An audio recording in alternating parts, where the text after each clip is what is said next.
In the remote hills of eastern Oregon, buried beneath decades of official silence, lies a truth so horrifying that local authorities suppressed it for over a century. Between 1852 and 1888, more than 800 pioneers vanished along a 20-mile stretch of the Oregon Trail, not to disease, not to accidents, but to something far more sinister. The Sacred Heart Chapel, a modest wooden structure that promised salvation to dying travelers, was in truth the epicenter of the most methodical mass murder scheme in American frontier history. What began as isolated disappearances became a family enterprise so calculated, so ruthlessly efficient, that it redefined evil itself. The Grayson family did not merely kill for money. They perfected murder into an art form, keeping meticulous records of every life they took, every family they destroyed, every dream they buried in shallow graves.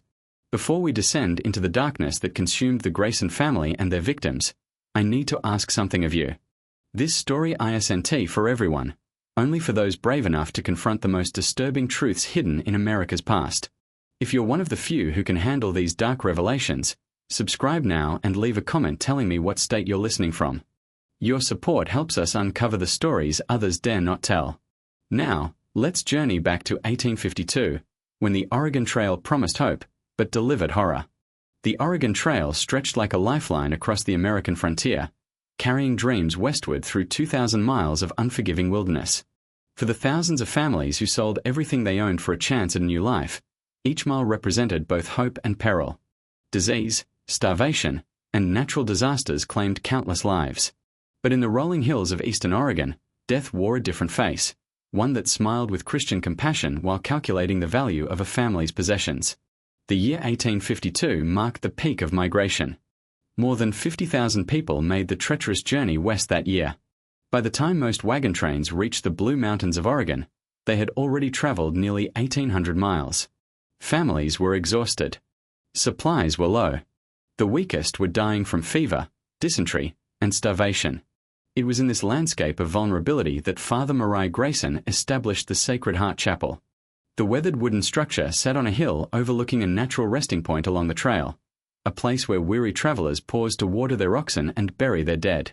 To passing pioneers, the chapel represented divine providence, a beacon of hope in the wilderness, where they could find spiritual comfort and, if needed, a proper Christian burial for their loved ones. Father was a tall, gaunt man in his 40s, with penetrating grey eyes and a voice that commanded respect. He claimed to be a missionary, sent west to minister to traveler souls. His eloquence and biblical knowledge made him believable even to skeptics. Beside him stood his wife, who took the name Sister Constance, a gentle, soft-spoken woman whose apparent medical knowledge made her invaluable to families struggling with sickness. And completing the trio was Brother Ezekiel, Murray's younger brother, a practical man skilled with tools and livestock. Together they formed an image of Christian charity that drew desperate travelers like moths to a flame. The chapel was modest but well-maintained, its small cemetery a place of solemn beauty. Inside, rough-hewn pews faced a simple altar adorned with a wooden cross that Murray claimed to have carved himself. The most curious feature was its unusually large basement, which the Graysons explained as storage for supplies meant for the needy. The surrounding area was sparsely populated, just a few homesteads and a small trading post 15 miles east. The isolation suited the Graysons perfectly. Few witnesses, fewer questions. Settlers who met them praised their generosity. Who else, after all, would dedicate their lives to aiding dying strangers in the wilderness? What made the Graysons especially effective was their understanding of the trail's brutal realities. They knew that by the time families reached their location, many were broken in body and spirit, easy prey for kindness. The first disappearance, though unknown at the time, occurred on September 23, 1852. The Morrison family, James, his pregnant wife Elizabeth, their 3 children, and Elizabeth's elderly father, had fallen behind their wagon train. When their wagon axle broke just 2 miles from the chapel, James Morrison thought it divine luck. Brother Ezekiel appeared within hours, riding a mule and smiling warmly. "The Lord has placed you near our humble chapel for a reason," he said. "Sister Constance has birthed many babes. Father Murray will offer you shelter until your wagon is mended." The Morrisons accepted gratefully and moved into a small guest cabin beside the chapel. For 3 days, everything seemed ordinary. Constance tended to Elizabeth. Ezekiel helped with the wagon. Murray prayed with the family at sunset. The children played near the chapel yard. Elizabeth's father, Samuel, rested in a rocking chair by the fire. Then, on the 4th day, Samuel fell ill, violent cramps, nausea, dizziness. Constance called it trail sickness and brewed one of her blessed remedies. "The Lord provides healing through nature's bounty," she said, handing him a cup of steaming herbs. But within hours, his condition worsened. His skin turned grey, his breathing laboured. James suggested riding to the trading post for help, but Father Marai laid a calming hand on his shoulder. "Brother James," he said, "I have seen this sickness many times. It must run its course.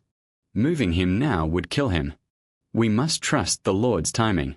By the 6th day, little Tommy Morrison, aged 7, fell ill, then his sister Mary. Constance worked tirelessly, preparing more medicine. The Morrisons, exhausted and frightened, believed they were witnessing God's test of faith.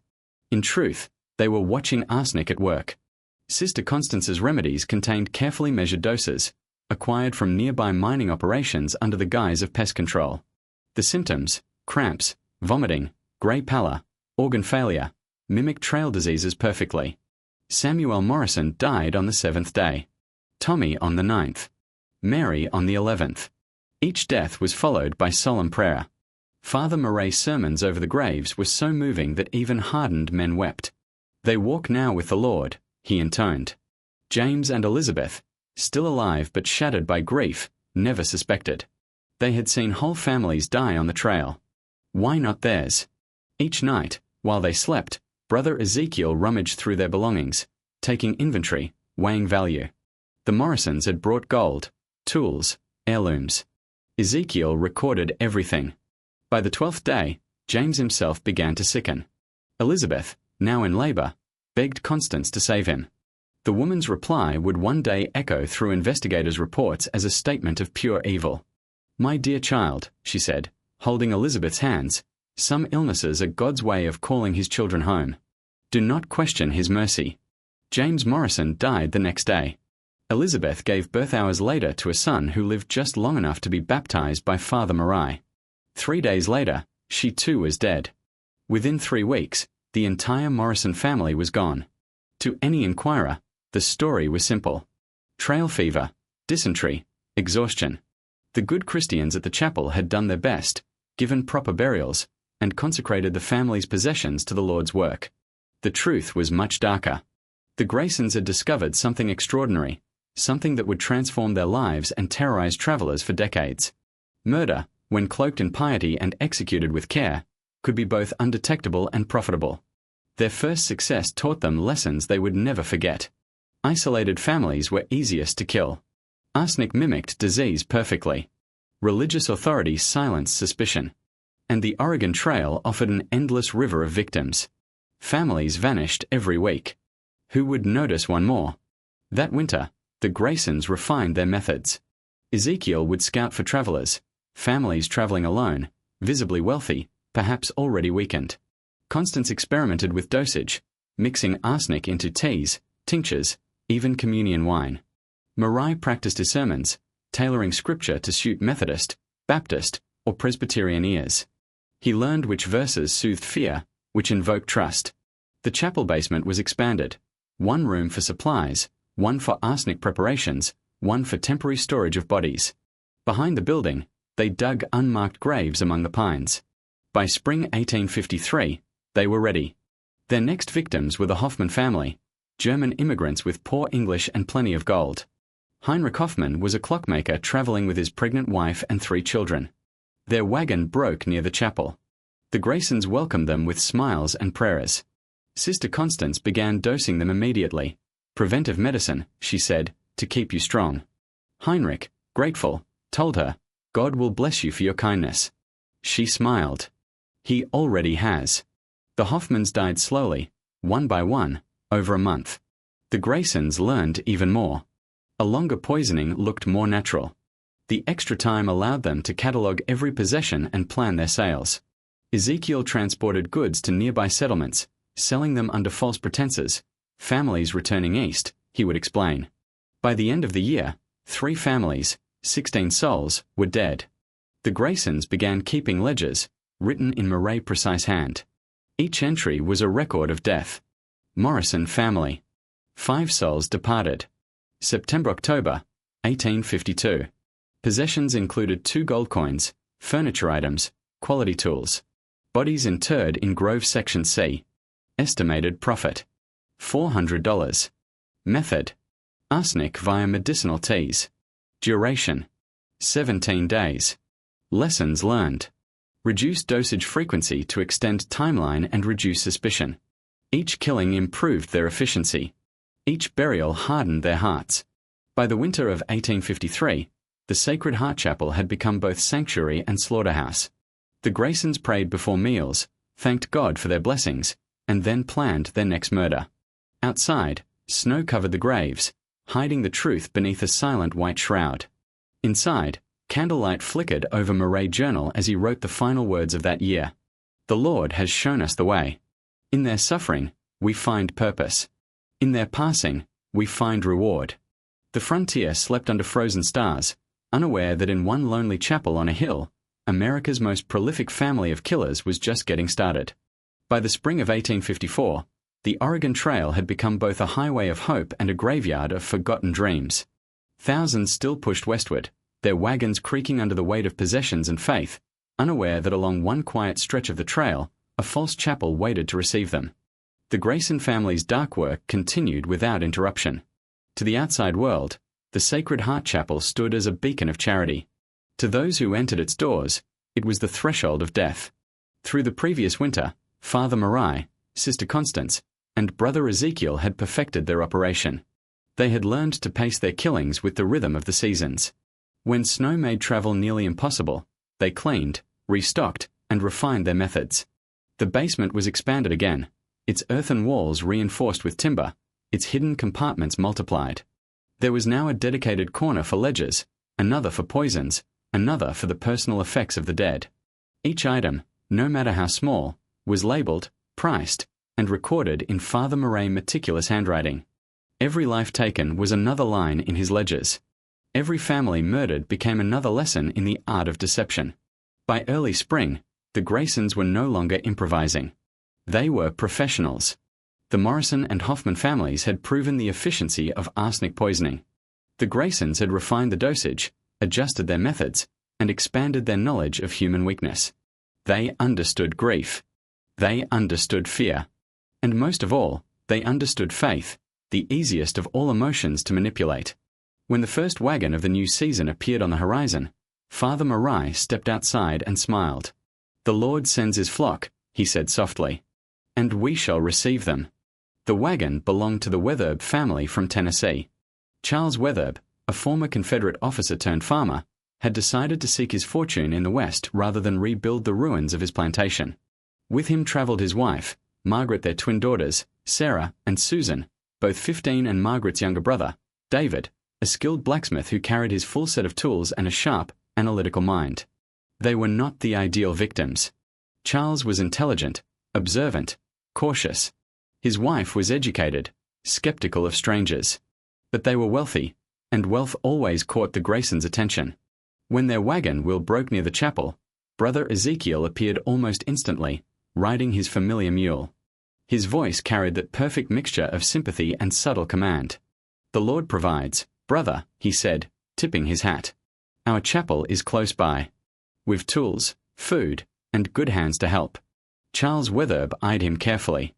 "I appreciate the offer," he replied, "but we can handle our own repairs. We'll be moving on directly." Ezekiel smiled but said nothing more. That evening, as the Wetherbes made camp, Father Murray himself arrived, his tall figure framed by the dying light.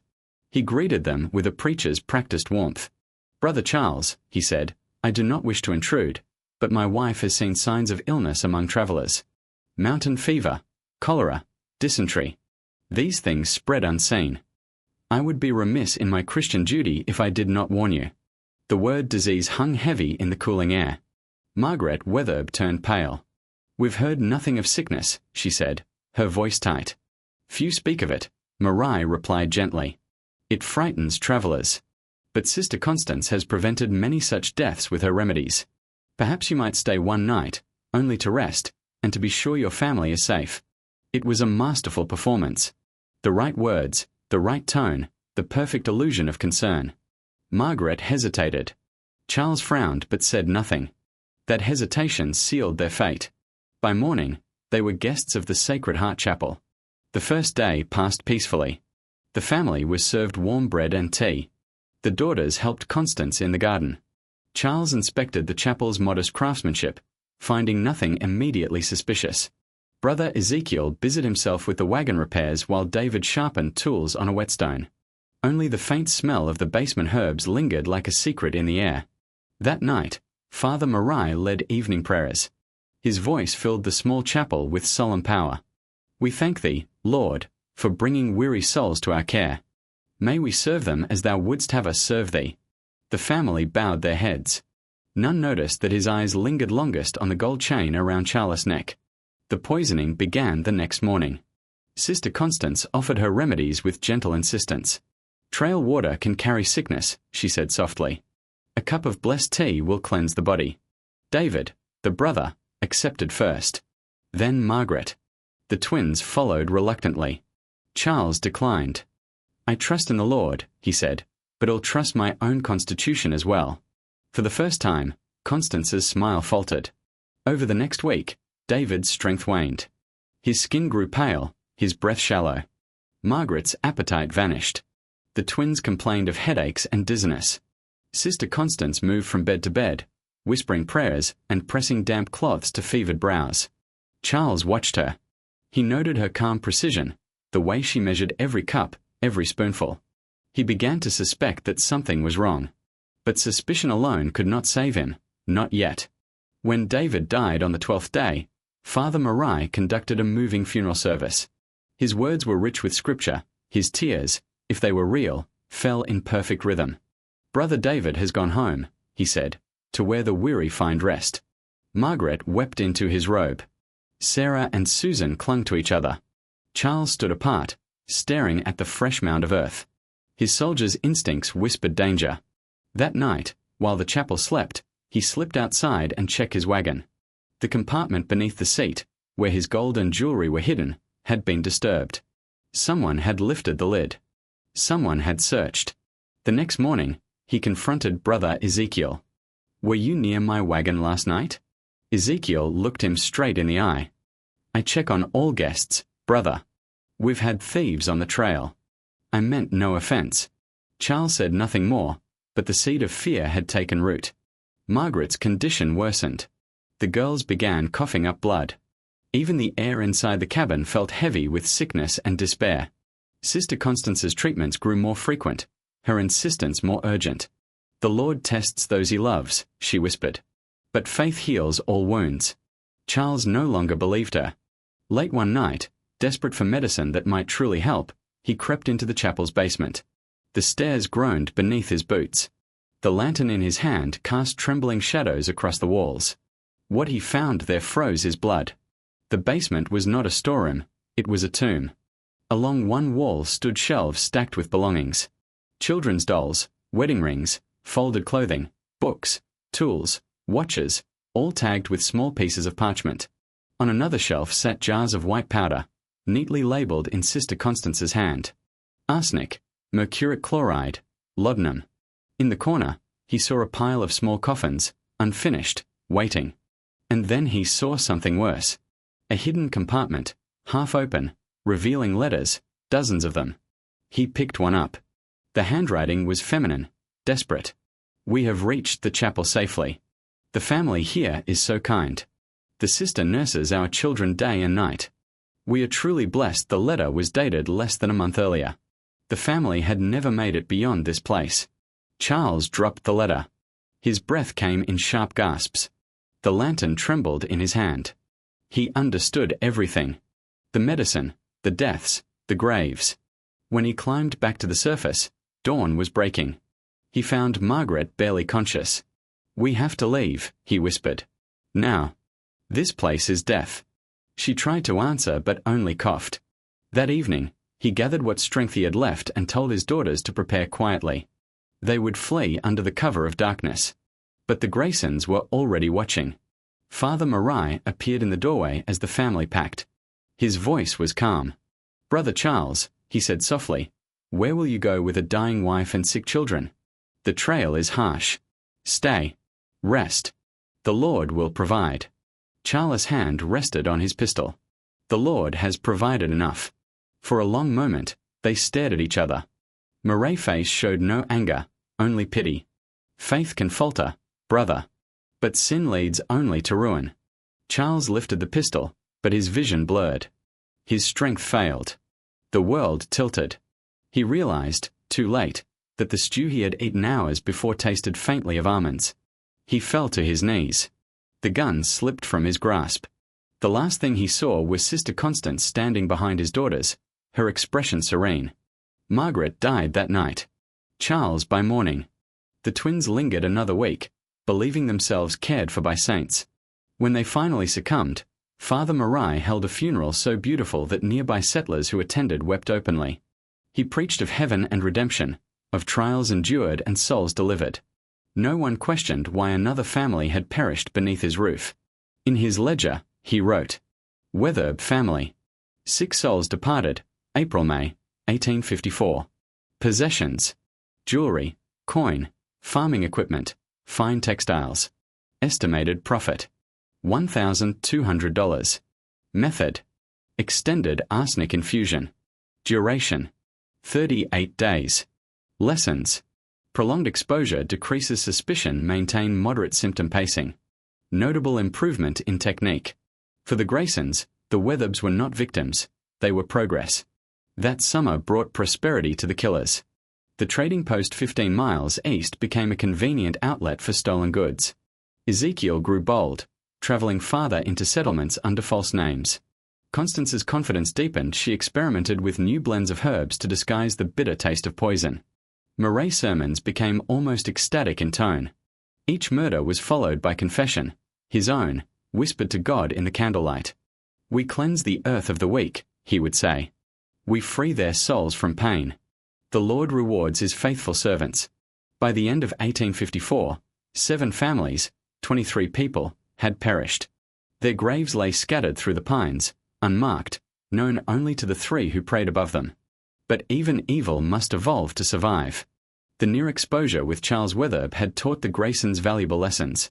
From then on, they would burn identifiable belongings, melt down jewelry, and bury victims in separate locations.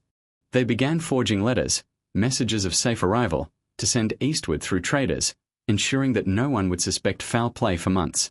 When winter came again, the chapel glowed with candlelight, its steeple pointing toward the indifferent stars. Inside, the family dined on bread and salted meat bought with blood money. Father Murray opened his ledger and wrote one final entry before extinguishing the flame. We have become the hand of judgment. The trail brings them. The Lord takes them. And we, his humble servants, bear witness. Outside, snow fell gently on the graves. The wind whispered through the crosses. And in the darkness beneath the frozen earth, the murdered slept, unknowing that the season of death was only beginning.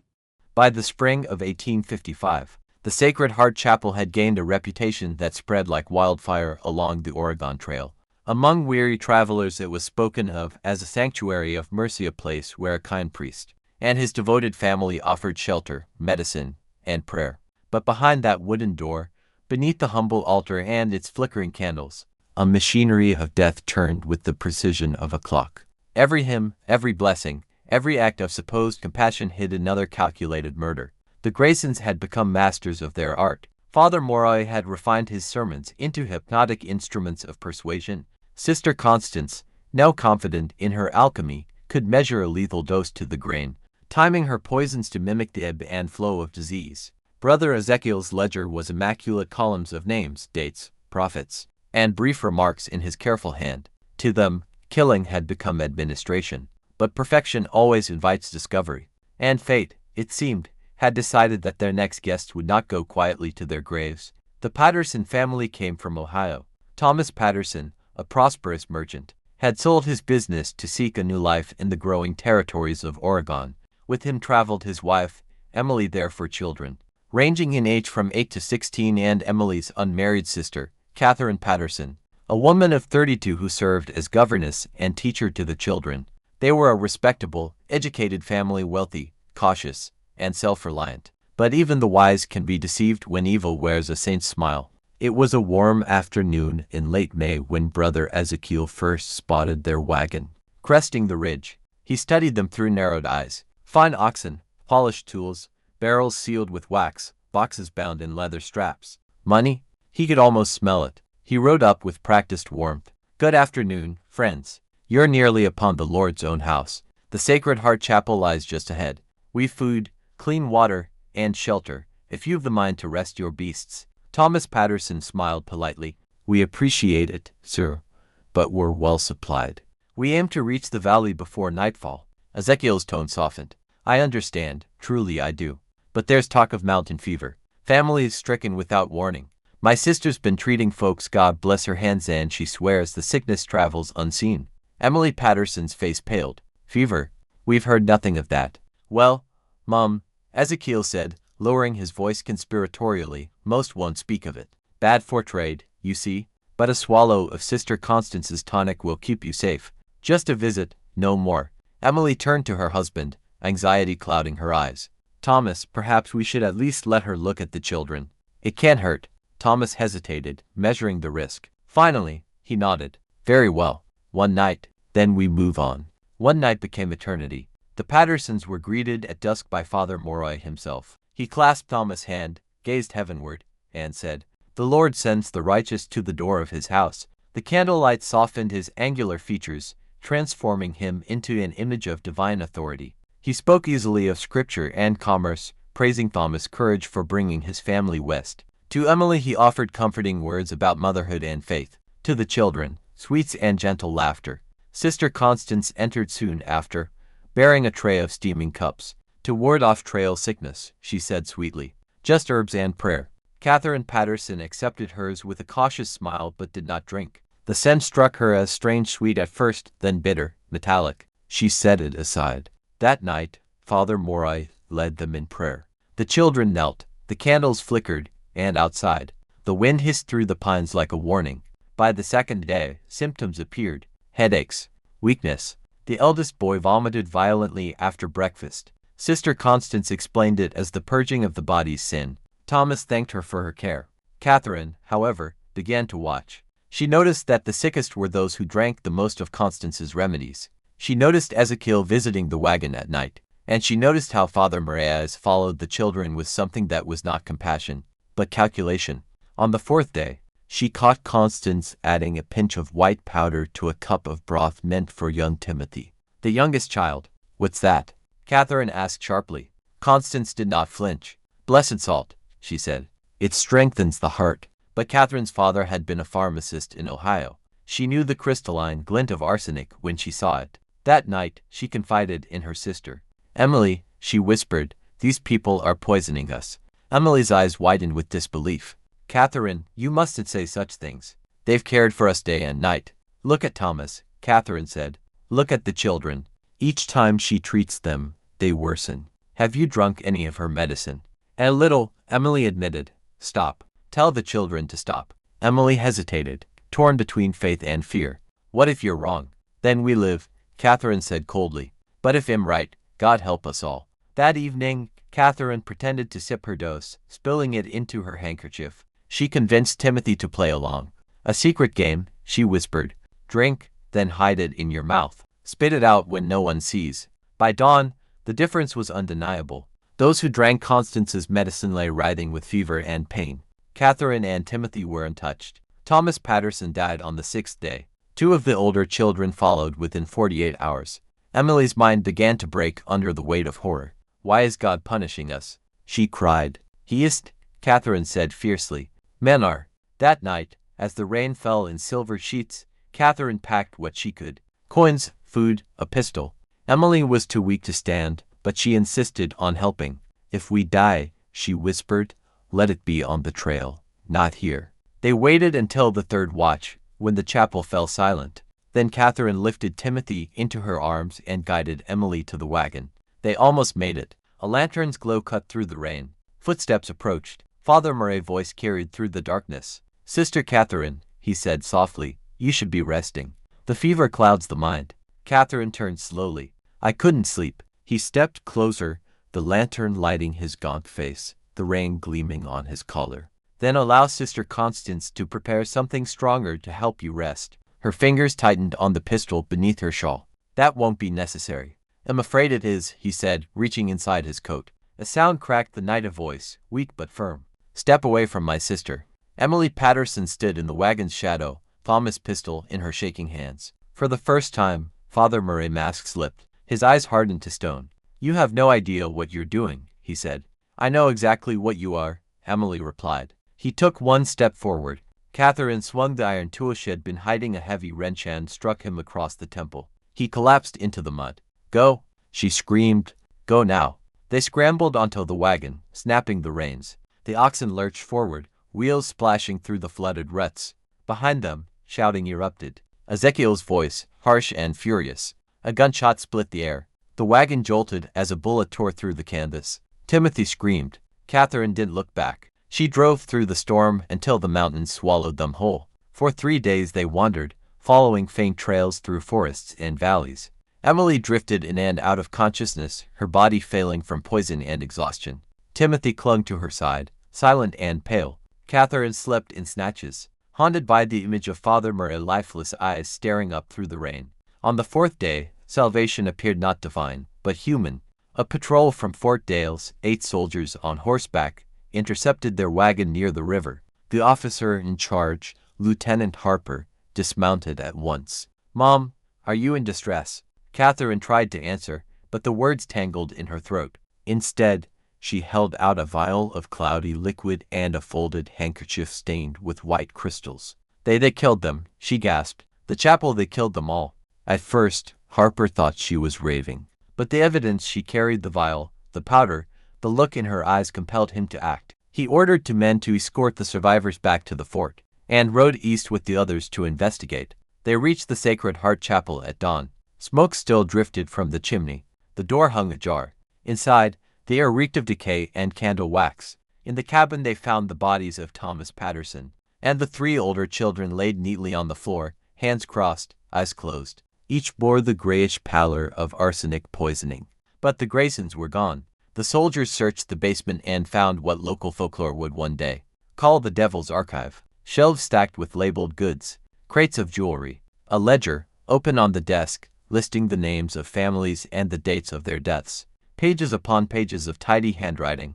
Patterson family initiated May 3rd, concluded May 15th. 6 souls intended to escape. Investigation probable. Relocation advised. Behind a false wall, they found shallow pits filled with bones. Small bones. Children's bones. When Harper returned to Fort Dales with his report, even hardened officers went pale as he read.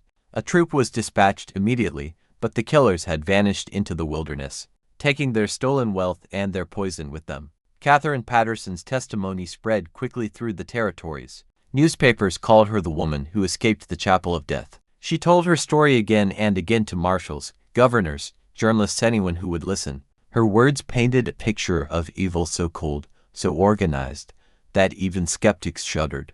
Emily Patterson did not live to see justice. The poison had destroyed her from within. She died quietly in a military infirmary less than a year later. Her last words a whisper of her husband's name.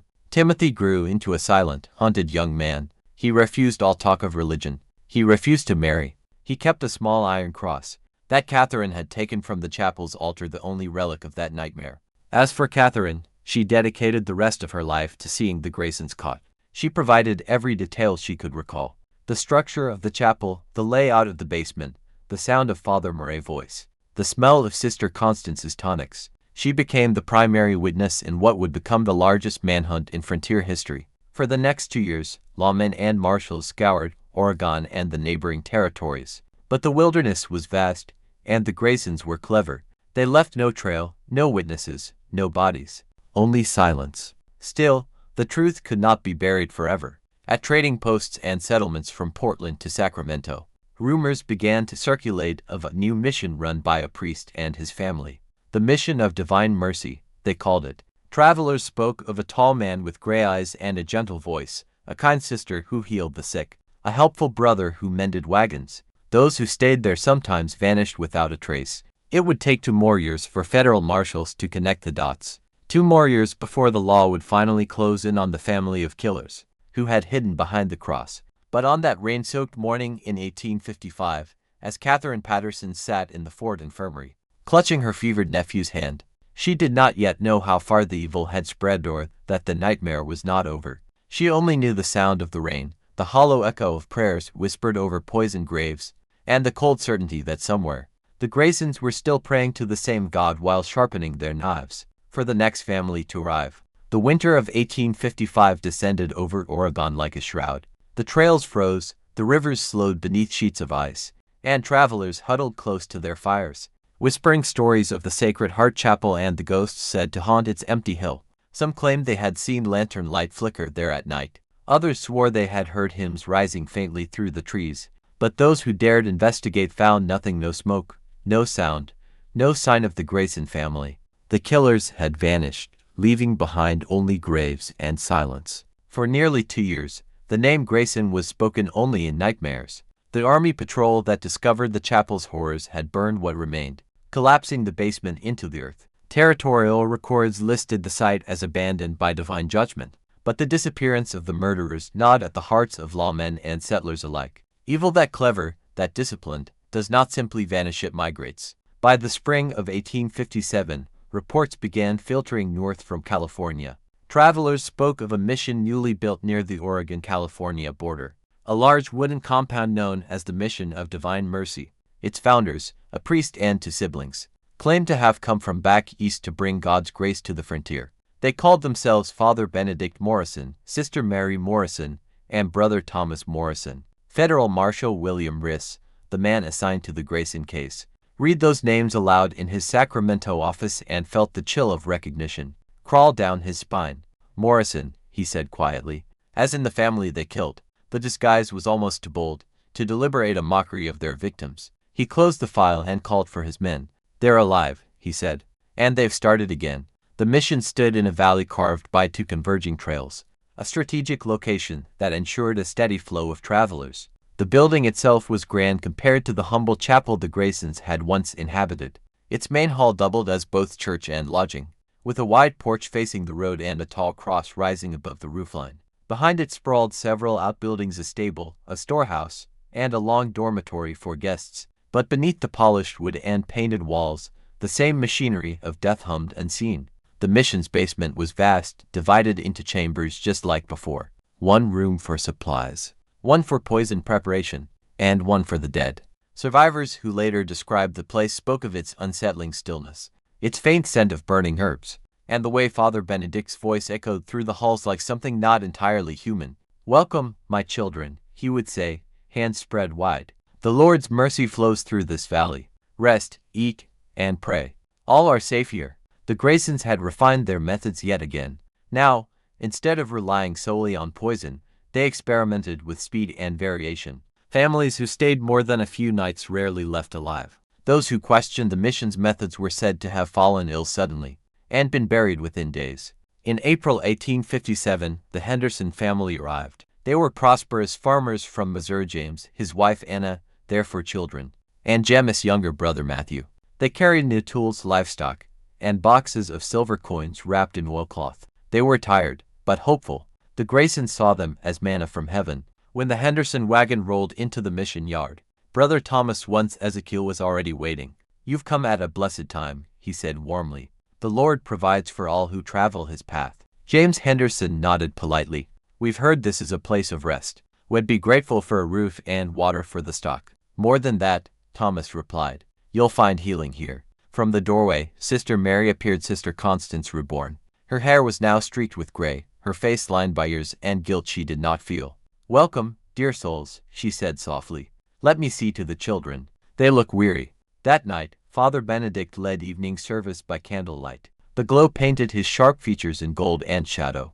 "There is sickness on the trail," he warned, "invisible and deadly, but the Lord's house is a refuge. Here, you are safe beneath his gaze."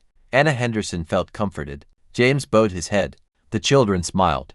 3 days later, the youngest boy fell ill after drinking milk that Brother Thomas had personally brought to him. By morning, he was feverish, vomiting, unable to stand.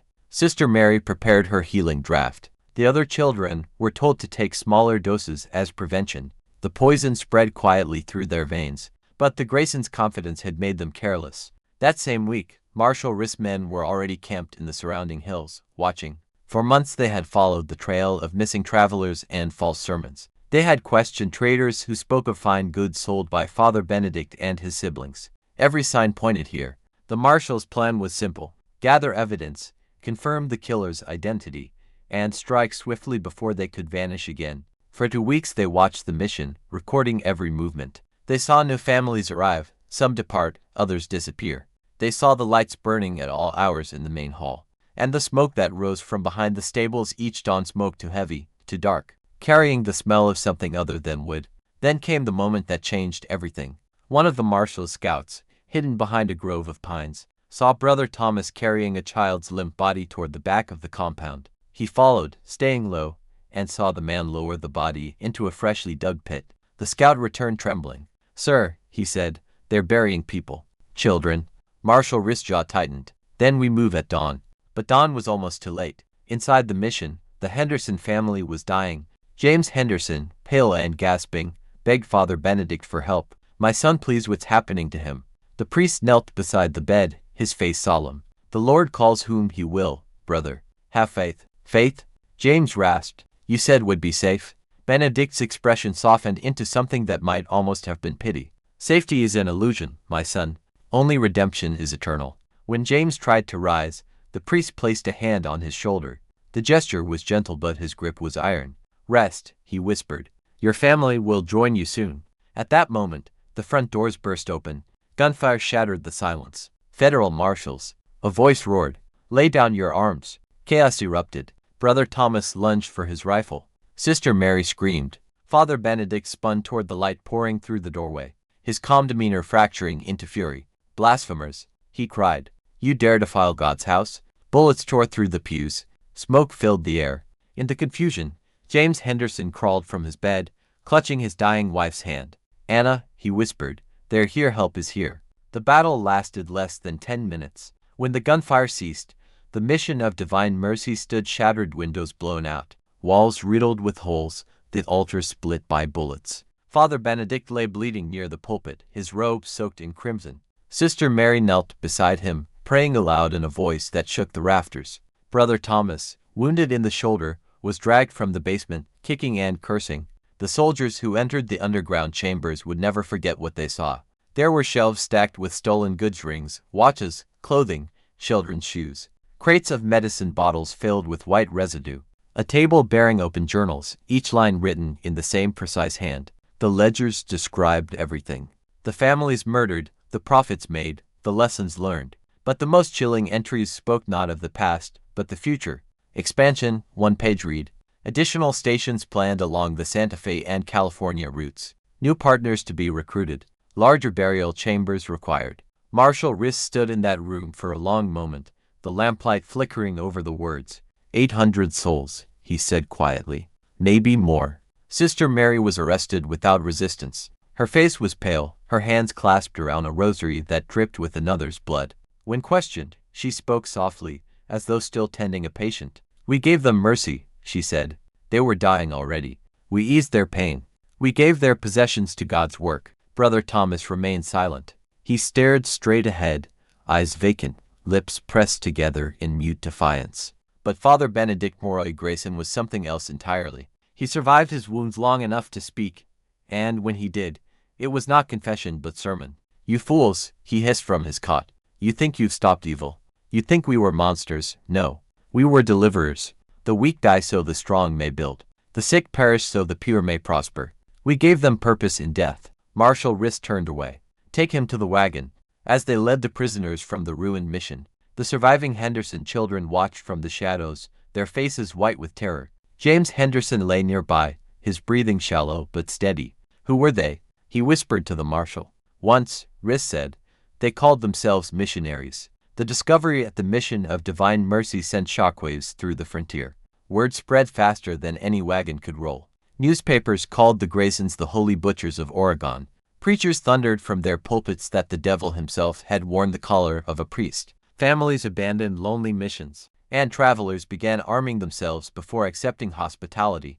In towns across the territories, church attendance fell. People no longer trusted prayer in strangers' mouths. The investigation that followed uncovered horrors stretching far beyond Oregon and California.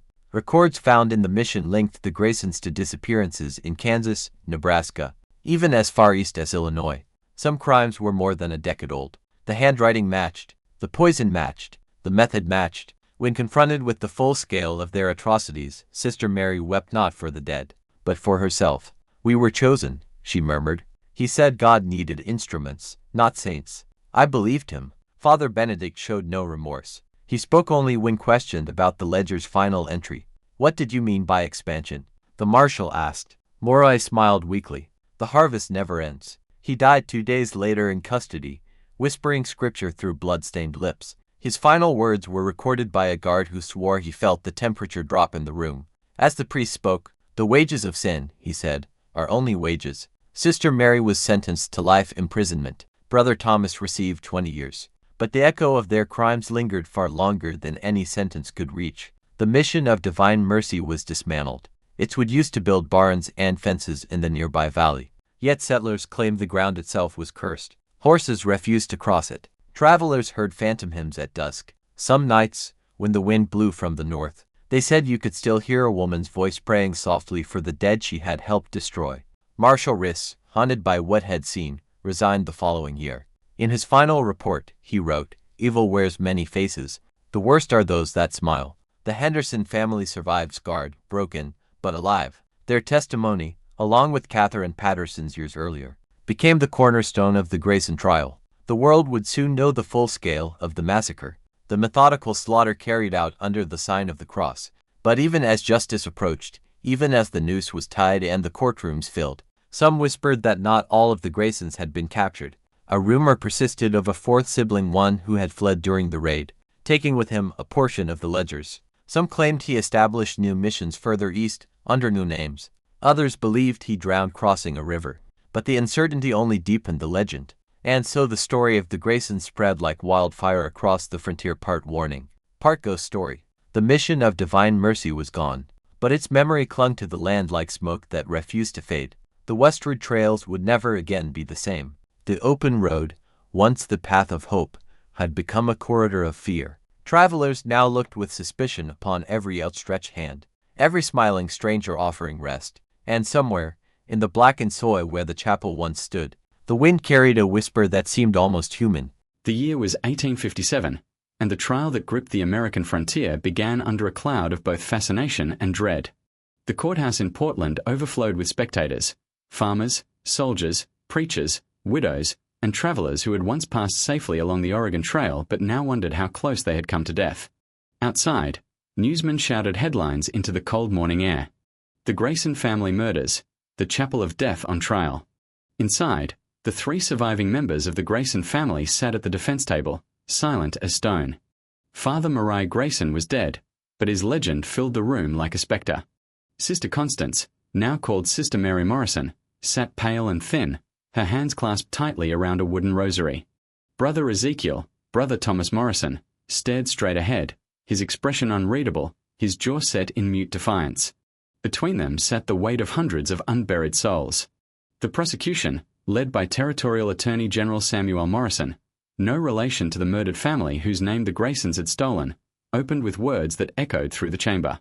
"Ladies and gentlemen," he said, his voice trembling with restrained fury, "this case is not merely about murder. It is about the systematic extermination of innocents under the cloak of religion. It is about a family who turned faith into a weapon and salvation into slaughter." A hush fell. Even the air seemed to hold its breath.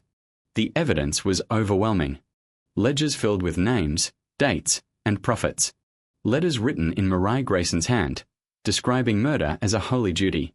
Poison bottles labelled in Sister Constance's delicate script. Tools, jewelry, and clothing linked to missing families. Maps marking burial sites in neat red ink. The courtroom gasped as each item was displayed, the holy instruments of mass murder. Then came the testimony. First was James Henderson, the survivor of the mission of Divine Mercy. His voice shook as he described watching his family sicken, believing they were being healed. They spoke God's name as they killed us, he said. They told us the pain was proof of faith. I buried my son with my own hands before the soldiers came. When he finished, even hardened men wiped tears from their eyes. Next came Catherine Patterson. 10 years older now, her hair streaked with grey, her face marked by sleepless years. She stepped to the stand carrying a small iron cross, the one she had taken from the Sacred Heart Chapel the night she fled. Her voice was steady, but her hands trembled as she spoke. They killed my family, she said simply.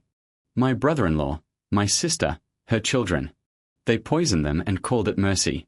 They prayed over their graves and stole their gold. I saw it. I lived it. She described the night of her escape, the rain, the pistol, the iron wrench striking Father Murray's skull. She described the white powder in Sister Constance's hands, the smell of almonds in the air. When she finished, the courtroom sat in absolute silence. Attorney Morrison turned toward the jury. How many Catherines, he asked softly, did not escape? The defense had little to offer.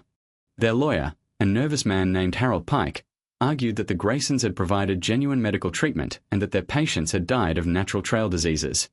Arsenic, he claimed, was a common ingredient in medicines of the time.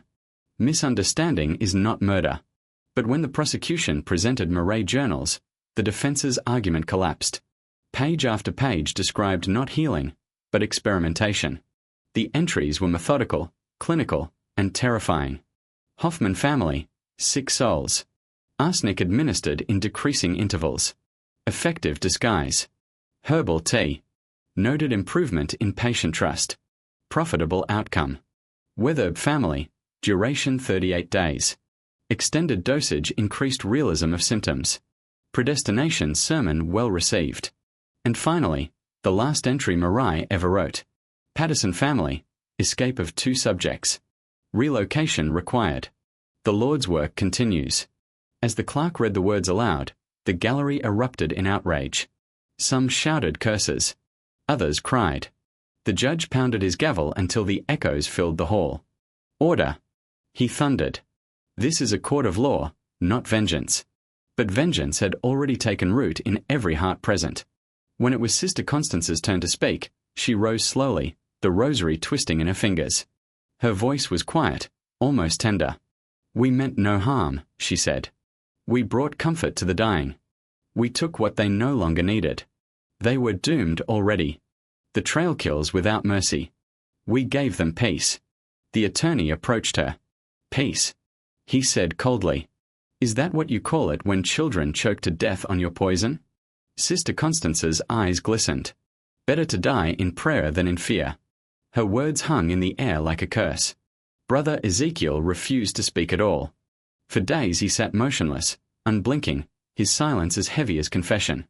When pressed by the judge, he only muttered, Father-led. We followed. The trial lasted 6 weeks. Each day revealed new horror, new names, new evidence, new bones unearthed from shallow graves. Witnesses from across the territories came forward.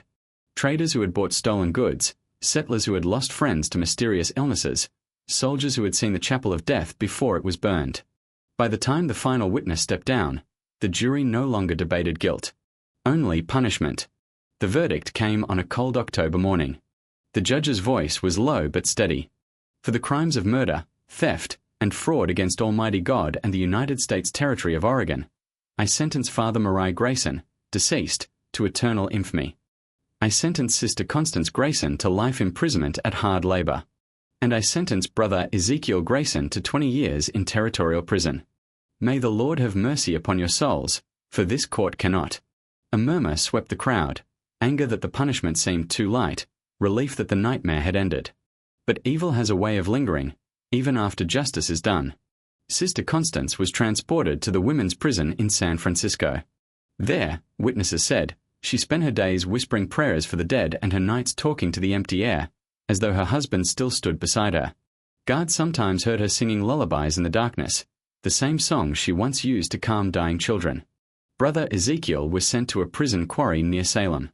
For the first year he labored silently, breaking rock from dawn to dusk. One morning, he was found kneeling in the yard, hands folded, eyes open and unseeing. He was dead before the guards reached him. His lips were stained white. He had swallowed ground lime from the mortar bins, a final act of devotion to the family's favorite poison. When news of his death reached Sister Constance, she laughed for the first and last time in her captivity. "Has gone to prepare the way," she murmured. She would die 10 years later of pneumonia, still clutching her rosary, still unrepentant. Marshal William Hriss, whose pursuit had brought the family down, resigned soon after the trial. In his final report he wrote, "I have seen hell, and it was built of wood and scripture." He spent his remaining years traveling east, lecturing about the dangers of blind faith and the need for vigilance on the frontier.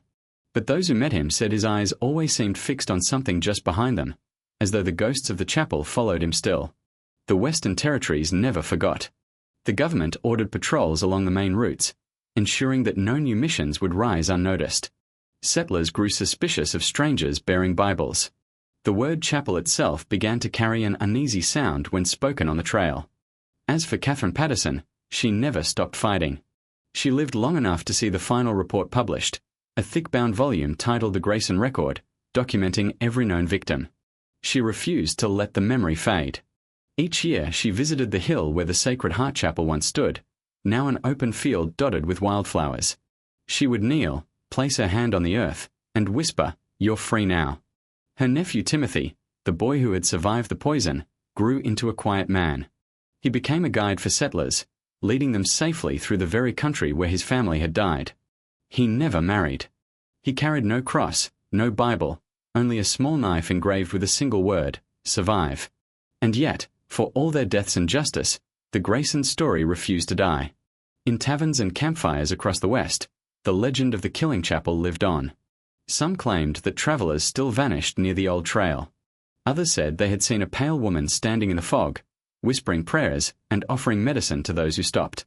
A century later, when settlers turned to historians for truth, the soil still yielded bones. Rusted buckles, fragments of children's toys, a woman's wedding ring inscribed with the words "forever" in faith. Each discovery renewed the horror. Each relic was another name restored to the dead. By then, the story had become a parable, the frontier's own book of Job, stripped of redemption. Preachers used it to warn against false prophets. Writers used it to remind Americans that the wilderness did not create monsters, it only revealed them.